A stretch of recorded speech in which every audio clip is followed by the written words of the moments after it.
guys, welcome back to my channel, Pretty Bookish channel, where we talk all things books all the time.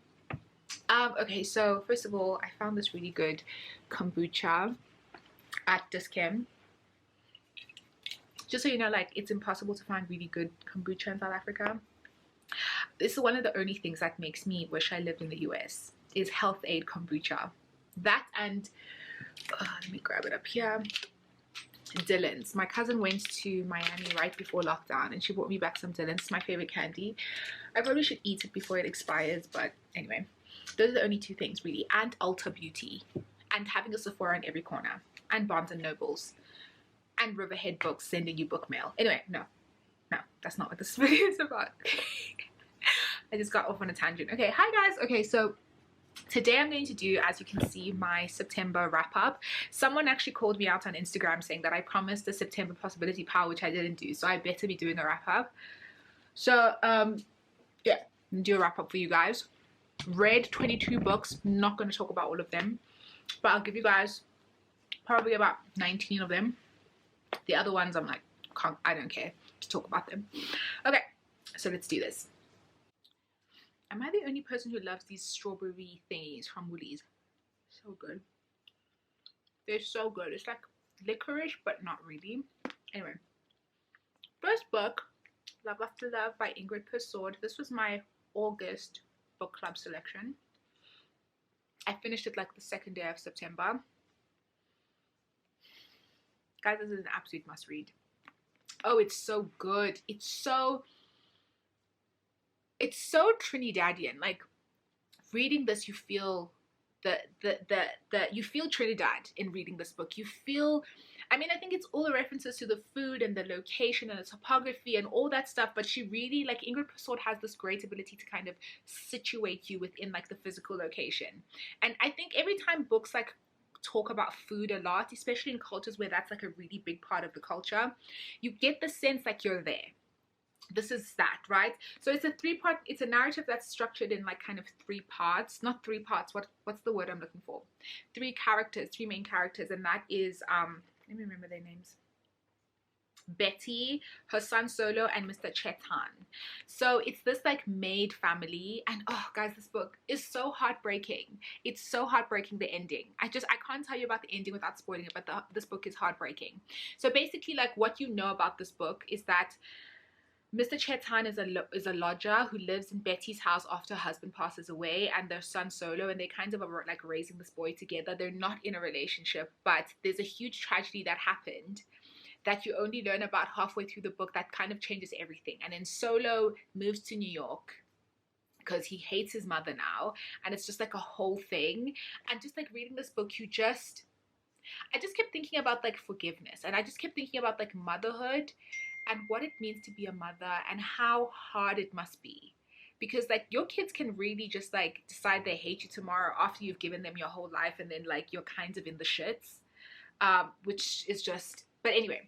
But also this book is also, by the way, a queer narrative. Mr. Chetan comes out of the closet at some point, and the thing about it is, this book, at the end I was thinking like, it's really disappointing, or not disappointing, but like, I hate that queer narratives always have such a heartbreaking element to it. Like, a lot of books that have queer characters, especially books that are located in the global south, there's always such a heartbreaking element to the queer stories, which is just always like, can they just live happily ever after? Can Mr. Chetan find a fine ass, sexy Trinidadian man and just like ride off into the sunset? Like, why does it always have to be so sad? I mean, I guess it is like a reality, but I just wish it just wasn't. Anyway, Love After Love. I gave it 5 stars on my Instagram. So 100% recommend. Put this down because I know why I'm just still chewing. The second book, Holding Up the Universe by Jennifer Niven. It was really good. Thing is, I thought someone was going to die and no one ended up dying. But also, it was just good. Like, I don't have really much to say. It was good. I gave it like 3 stars. Glad I read it. I've had this book for like 8 months, so I'm glad I finally read it. It was quick, easy. Yeah, good book. I just threw this like. The next one is A Fire Like You, which is a poetry collection by Upila Chisala. Guys, I love Upita Chisala. Her poetry, there's something about her poetry that speaks to me so much as a black woman. And the thing about A Fire Like You, if you've read Nectar and Soft Magic, her first two collections, is that I feel like she has grown so much.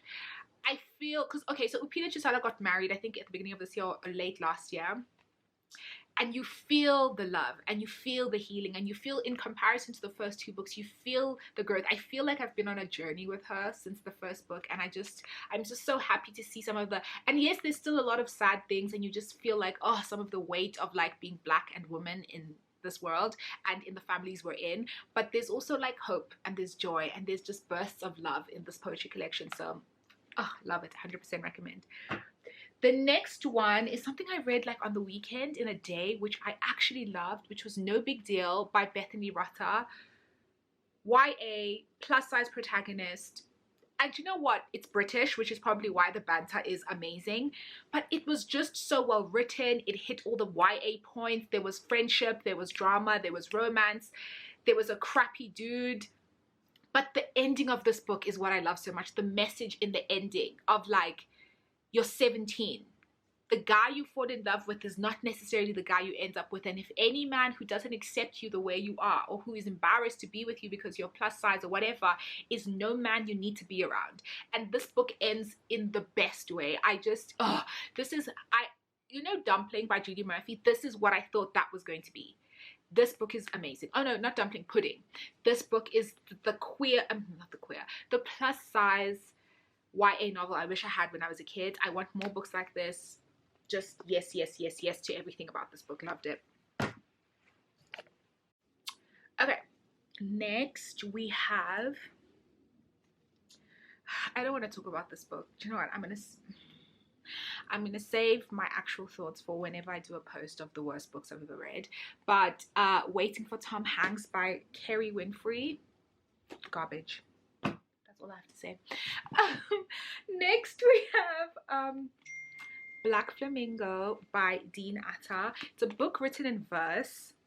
Guys, I like books written in verse because I think poets or writers in verse, poets, they are poets. Why am I like unsure? They are poets. They have an ability to tell a story in a quick, concise way, but also convey the emotion. This is not my favorite book I've ever read, but I gave it like a 3. It's good, but like it's not my favorite, but I definitely see why people love it so much. It just didn't resonate with me 110%, but I mean, that happens even when books are really good. Not everything is for everybody, but I'm glad I finally have it, and the cover is absolutely gorgeous. So glad I finally have this book.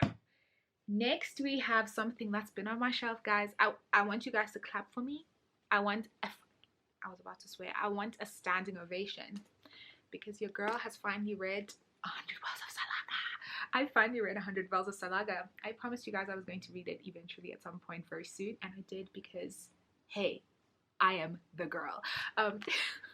So 100 Vows of Salama by Aisha Haruna Attar is basically a story set in pre-colonial Ghana during the height or during the end of the transatlantic slave trade. It tells a story of a girl who's basically taken from her home, and it tells the story of the internal workings of slavery on the African continent, because remember, white people didn't just show up and just like start stealing people. They were sold people by other black people, by other Africans. So, and it's a kind of it's almost kind of YA, but not really YA. But the characters are quite young. It tells the story of 2 women. One who is a daughter of a chief, princess kind of, and the other one who is like basically an orphan. And there are 2 stories that juxtapose and how they come together towards the end. And it kind of gives you an understanding of the many, many limitations that women had in this time and that women continue to have, regardless of whether you're rich or poor. By being women, there are so many limitations on what you can and can't do. That's what my takeaway was. I thought it was a really good book. The ending fell off for me. I felt like the ending wasn't as strong as the rest of the book. It really it could have been much stronger. And apparently her second book is basically a sequel and tells the story of characters from this book. I can't tell you who they are because it's going to be kind of a spoiler, but I'm excited to get that book or read that book whenever it comes out, because actually Aisha Haruna Atta is a great writer, and she's Ghanaian, and you know I love Ghana. It's like one of my favorite places on earth. So finally read this. Finally, and this is what happens when you clear your blacklist. You find gems all over the place. Okay, the next one, I was so surprised that I loved this book. I actually read it 2 days ago. Every Drake Starts Over by Linda Holmes. Guys, this book is so good. It's so good. I couldn't put it down. It's basically like a romance, but okay, so what happens is Evie Drake is about to leave her husband because he's trash. She's about to leave. The day she's leaving, that's how the book starts. She gets a call. Mans is dead. Like, he died the day she was trying to pack the car and leave him. So now she has all this guilt and stuff. Then she meets this guy named Dean, who is an ex-professional baseball player who has the yips. If you don't know what the yips are, it's basically like you can't do the sport that you do anyway. It's like basically like, she's choking. That's like from 8 Mile, by the way. So it's basically that, like perpetually choking, and you can't, he used to be a pitcher and he can't pitch no more, so it's called the yips. So they kind of live together because he moves into her back room, and it's just like, guys, it's the quietest, most amazing romance story, but also dealing with so many issues, emotional, psychological abuse, trauma. It's dealing with so many things, but also the love is great. Evie and Dean's banter is top 2, not number 2. Like, it's top shelf stuff. Like, it's from up there on the shelf. It's amazing. Their banter is great. Love everything about them. Everything works. I love the setting. I just love the side characters. It's a phenomenal book. I was very surprised because I bought this book because of the cover, because you guys know I'd be doing that sometimes. And I got it for 70 Rand at Bargain Books. But it ended up being one of my favorite books that I've read this month, honestly. Great book. 110% recommend. The next one, not so much. The next one is The Care and Feeding of Ravenously Hungry Girls by Anissa Gray. So much potential.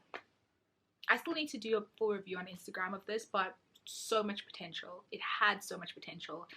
It's a book about 4 sisters. One of the sisters, the oldest sister, ends up in jail for something that you find out what it is during the book, and she has this fraught relationship with her twin daughters and her husband, and the other 3 sisters are all dealing with so much stuff. There is so much to unpack. There is so much potential, but the execution is just not there for me. Things were not tied together with a bow. There was. Do you know what happened? Too much drama. Too much is happening, so that the author went wide and shallow instead of like narrowing the field and going deep. And the kind of subject matter that's being touched on in this book, every single one of these sisters deserve their own book, and for us to really be able to dive deep into what was going on. I think this could have been a 4-part series, which each sister getting a book, but it was just not executed well to me, because I just think there was just too much happening for the, how many pages? It was like, for the 280 pages, like, ma'am, you need to give us a chance, because now so many questions, none of them answered. So yeah, I'm really disappointed about this one, but I'm glad I finally read it, because it's been on my shelf for many a moon. But yeah, I would have done something different with that one. Okay, then the other thing that I finally finished, and I listened to it on audiobook. Guys, you need to listen to this book on audiobook, because Mama Michelle reads it, and it's just like, she's like a calming balm in your ear. I finally read Becoming. It's like, aren't we like twins? Me and Mish. I love her so much, guys. Like, this book is so good. This is probably one of the best quote-unquote celebrity memoirs or prominent people memoirs I've ever read, because Michelle really gives you all the info. Like, it's very long. It's like 400 pages, like small typeface. I don't know if you can even see that, but like, it's very long. And because Michelle really delves deep, she gives you facts, you get her perception and stuff, you get how she was feeling when certain things were happening. She really gives you a memoir, not these crappy, sugary, everything was sunshine and roses. She really dives deep into the challenges, and she talks about, I love when she starts talking about after meeting Barack and like having to navigate being a woman who has your own career, and having to navigate this man who has this larger than life personality, this man who wants to do everything, and like, how do you balance that? I also loved her candidness in talking about her not wanting him to be in politics, and talking about the